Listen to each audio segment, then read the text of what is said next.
Well, we've spent a lot of time talking about the crisis at the U.S.-Mexico border, not a lot of time talking about why so many migrants are coming up from Central America. There are a lot of reasons for it.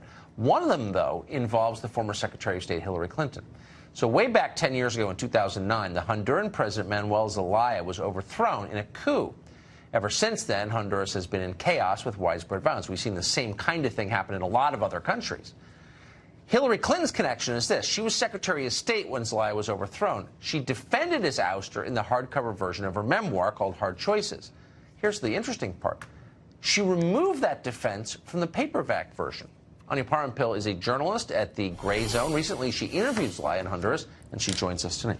Anya, thanks a lot for coming on. Of course, my pleasure. So this is one of those stories, and I know it's complex and we don't have a ton of time, but sum it up briefly for our viewers who don't know anything about it. Well, the reason Hillary Clinton would remove the section of her book which talked about her role in overseeing that coup in Honduras, which removed their democratically elected president, Jose Manuel Zelaya, in 2009, is because she must be quite ashamed of the legacy that coup left in the country. We're talking about, and I spoke with Zelaya, as you mentioned, on the 10th anniversary of that coup, when all U.S. media was talking about the crisis at the border without speaking about the fact that that crisis is directly tied to U.S. foreign policy, specifically U.S. regime change policy, which has resulted in the doubling of poverty in Honduras. We're talking about a country now which is experiencing 65% poverty, with about 42% of the country classified as living under extreme poverty. But more than that, the two men which have succeeded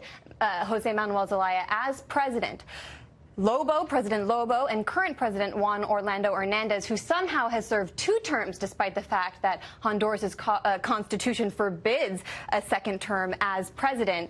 Both of those men now stand accused by the U.S. government of funding their presidential campaigns with money made off the drug war. Current President Juan Orlando Hernandez specifically is accused of that, but his brother, Tony Hernandez, is currently sitting in a U.S. prison cell in Miami for his role in the drug trade, someone who was actually signing his initials on bags of cocaine that were being shipped.